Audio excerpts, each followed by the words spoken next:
Alright guys, welcome back to the shop and the start of a brand new project. So we're going to be starting another king size bed frame build. So I know you might be thinking, we just watched you build a bed frame, why do we want to watch it again? Well, the big difference between the first one I built, the walnut and white oak one that you guys may have just seen, and the one we're going to be building, is this one is going to be made from hard maple. So that in and of itself is going to generally be much more challenging. If you've ever worked with hard maple, you know exactly what I'm talking about. There's an astronomical difference between hard maple and walnut when it comes to machining it, cutting joinery in it, just doing anything with hand tools around maple. Because maple is a lot harder, there's a lot more challenge involved in it. The other part of this is that this is going to be much more of a production style build. And so I've mentioned in previous videos that this new bed that we're building is for a new customer of mine. And so I really want to impress them, so I want to try and get it out the door as fast as possible. I still want to do everything as professionally and as top quality as possible, but I want to get it done in a much more efficient manner compared to how I normally do projects. So this is going to come down to just all the little things. So anytime we're cutting tenons, we want to be cutting tenons on all the same pieces that are going to have the same style or size of tenon.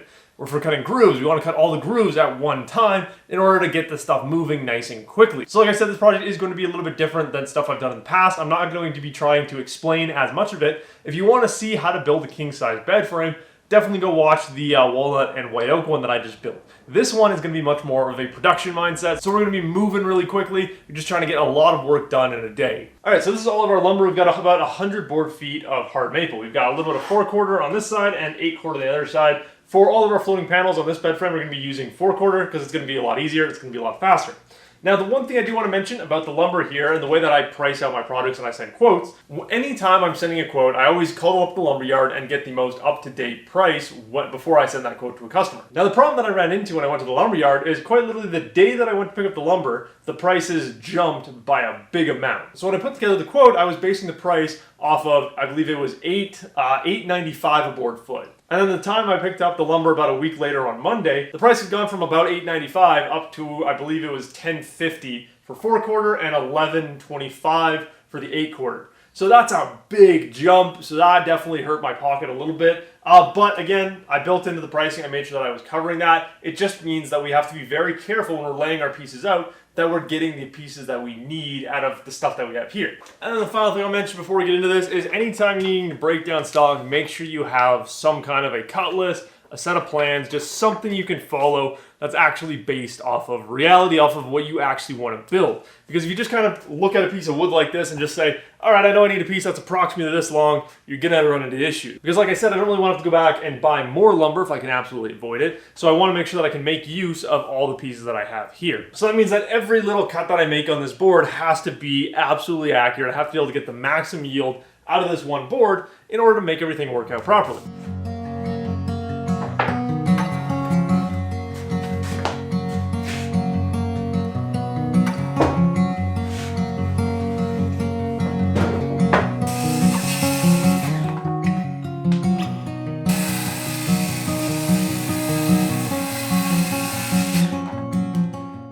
Okay, so peak efficiency, I gotta run down to the lumber yard. I'm one board short. I miscalculated, and apparently I only thought we needed 2 pieces for our side rails, when in fact we need 4 of our really long pieces for our side rails. So I gotta rip down the lumber yard, pick up another one of these boards, and then we'll continue cutting this stuff down. Because I was standing here thinking there's no way that I can fit all the components I need into these 4 pieces. There's no way I had to do it. So I went back and looked at my SketchUp model where I laid everything out, and yeah, I realized that I completely forgot that there are 4 of our side rail pieces, not just 2 of them. Okay, so I absolutely hate the current lumber market. So this is the bill from last week, but I paid $11.24 per board foot for 8/4 maple last week. And so when I went back today, they still have basically the same pile there. They haven't changed out the inventory, anything like that. We still got the exact same boards that I picked through last week that I went and just grabbed another one of the wider boards that I needed. But this week on Monday, so exactly a week later, the new price is $9.24 a board foot. That is $2 less a board foot than what I paid last week. And then the even more annoying thing is that last week I bought 56 board feet. This week I bought 18 board feet. So if we just do the simple math here, that's $2 a board foot. I would have saved about 112 bucks if I just waited a week to go pick up the stupid lumber, since I'm not even touching it till today anyway. So the current lumber market is so volatile. It's just every time I go, prices are up, they're down, they're up, they're down.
Okay, so it's official. You guys are a horrible influence on me. I just went out and picked up the 118-inch Makita track because I went to try and put these boards over the jointer just to clean up one edge so that we could then pass it to the bandsaw to split it in half and all that. Same thing as we did on the last bed.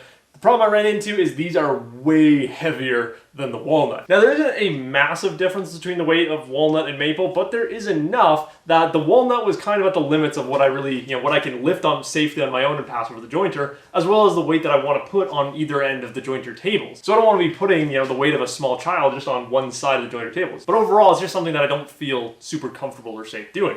So a lot of you left comments saying that I should go and pick up this 118-inch track because apparently when you join two tracks together, it's not super accurate. So going with just a one solid track is supposed to be a good thing to do. Now, my one piece of advice, if you're someone that doesn't have a track saw and you're planning to get one and you want to get a nice big track like this, when you go to pick it up, bring a 10-foot board with you. Because the problem with this is that it's very floppy packaging. So I thought that I thought it would be much stiffer packaging. I thought I'd be able to just hang it out the back of my truck like I normally would with wood. But the problem is I noticed it would start flopping around. So the way I solved it is I just wrapped a strap around the one end, then attached another strap to one of the hard points in my bed, back to that strap, pulled it tight, and that just kept this back end here from bouncing all the way around and causing damage to it. Now, the one downside here is that this box that I've got here is horribly damaged and beat up. So I may end up going back to Busy Bee where I bought this from. I don't normally trust them to buy stuff. They are the closest and most convenient option. So yeah, it sucks. But yeah, I'm hoping that it's not damaged. The box looks, the outside is completely trashed on this end. So if the track is at all damaged, obviously I'll take it back. But I'm hoping for the best. I'm genuinely hoping for the best. But I don't have my hopes very high right now.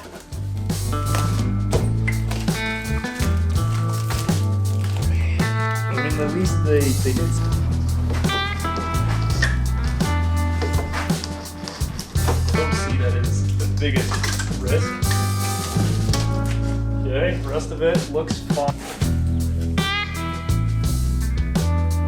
Yeah. So we do have a minor issue. It definitely is slightly bent. This end, you can see how it's not really wanting to sit flat on this piece of hardboard that it came packed in. So there is definitely something going on up there. Once you put a clamp on there, once you apply pressure to it, it goes down flat. So I don't think that's going to be an issue. I'm going to take the other track and try and check it for as straight as I can along this edge here, just to make sure that this isn't a damaged good. So as far as I can tell, it's fine. It's it's nice and straight all the way along the edge here.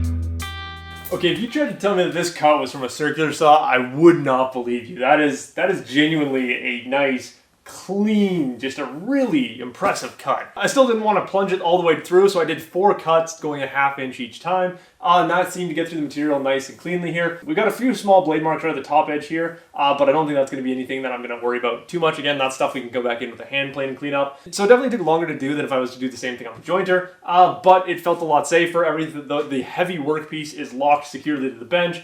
and I'm just pushing a saw across. So I'd love to hear those of you guys that have track saws, this Makita track saw, whatever. What kind of blades do you use when you do ripping like this? I'm using the 48 tooth that came with it. And what speed do you use? Because I dialed it back down to number 4. Because if I understood the manual correctly, the denser the wood that you're cutting, the slower speed you want to go, or the more material you want to take out. I really don't understand what the whole speed setting is. I know in like a router, you slow down the speed when you're dealing with a bigger bit, but here you're using the same size blade all the time. I know on the sander, I never slow the speed down. So I'd love to hear from those of you that use track saws or own this Makita one. What speed would you be on for doing this kind of process? So I think with the faster speeds, you're gonna be removing more material quicker, so you don't have to go as slow, but again, the manual said that will lead to a little bit more wear and tear on your blade. I'm going to mess around with it, just see which speed seems to, jive with this piece of wood a little bit more, then we'll go from there. But overall, I'm super impressed with how that came out. That looks just beautiful. I'm super impressed. I'm definitely going to be using this track saw to get all of these pieces, mostly milled up for as much as we can do.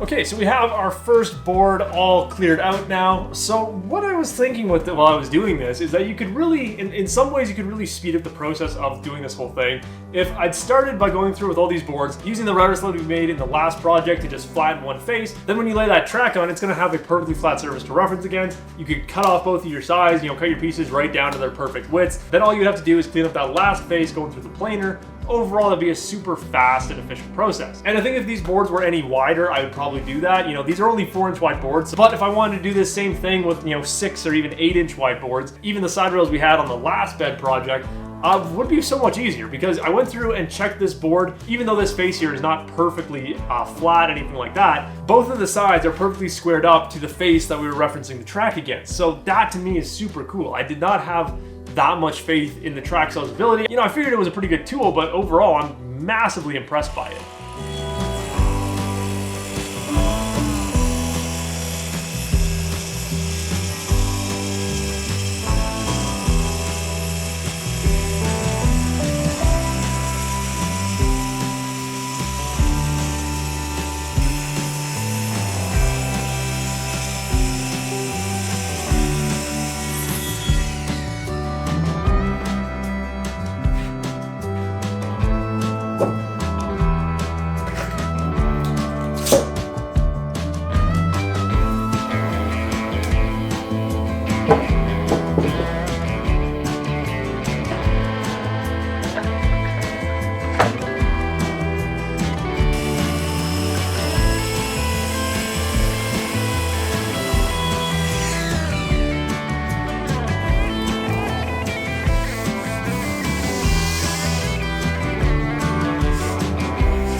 Okay, so we've got all of our long structures cut out. So we've got our footboard, headboard, and then our 2 side rails. You can see that they're all pretty close in length. So these are the ones that I want to do on the track saw. For the rest of them though, we're going to do them the normal method of jointing one edge, going through the bandsaw. Then we'll take the pieces from there and just continue to process everything together.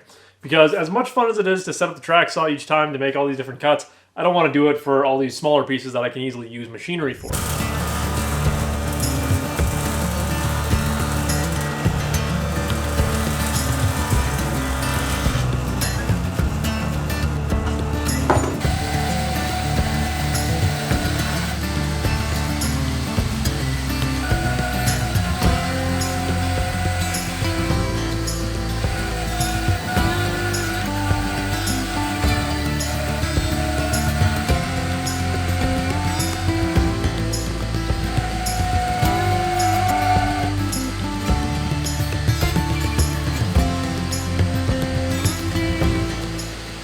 so checking our pieces, this is actually all we're going to do to them today because they're pretty close to our final size. We're going for 1 3/4. On average, they're coming in just under 1 7/8. So that means that we're plenty close enough on these pieces to just do our final thickness milling when we actually go to mill them finally. So we're going to leave them and we're going to come back to them at some point in time. But the last thing I want to do, as I'm quickly running out of time in the shop today, is I want to take all of our 4/4 stock and break it down into all the pieces that are going to make up our panels. And so just interestingly enough, something in the design here worked out just perfectly, that all of our panels are the exact same size, or close enough. And so what I mean is that the ones on our side rails are the exact same as the one on our headboard and footboard in width. So I do find that very weird how that works out, somehow by using the 4-inch on the side, somehow, just given that the bed is based around an 80 by 76 mattress, it's just really interesting that all of our panels end up being the same size. But anyway, most of our panels need to be that 23-inch width. Our center panels on all 4 sides need to be an inch narrower. They're going to be, their final size is going to be 22 inches. So we'll just account for that later on, but we can make it out of the exact same pieces we're cutting the rest of these out of. So we're not going to be worrying about grain continuity, anything like that in these panels. So the idea here is I'm just going to take all these pieces, put them in a big stack, and then hopefully I'm going to mix and match them a little bit and mix them around. So that way we intentionally don't get grain continuity in some areas, no grain continuity in other areas. I want to try and avoid that if possible because we're just going for maple panels. We're not going for anything super fancy.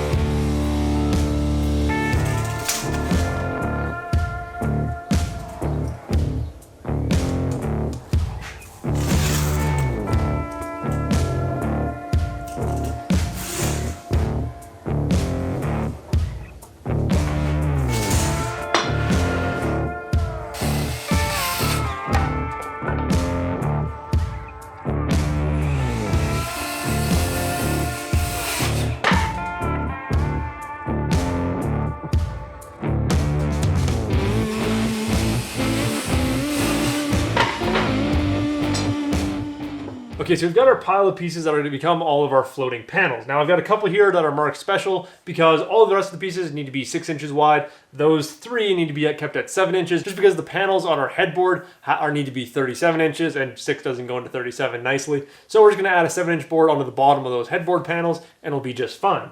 But overall, we've got a decent amount of wood here. So we're going to get into this tomorrow because I'm out of time in the shop today. And this is going to be a long, monotonous process. And so with the other pieces, we may get on to milling them tomorrow. The big thing is when I come back into the shop, I'm going to check them before I shut down the shop tonight. And then when I come back in tomorrow morning, we'll double check them. If I notice that there's movement in them between tonight when I close down the shop and tomorrow when I come back in, then for sure we're going to leave them, let them rest for a few days, make sure all that movement gets out of there. But if there's no change to them, then we should be good to move on with them. Just because I live in Calgary, which is pretty far away from where all this wood comes from, it's got plenty of time to fully dry out by the time it gets here. So it's usually cut down in, Eastern Canada, Eastern US, gets shipped all the way out here, and then, it sits in a lumberyard here for a few months before I ever buy it.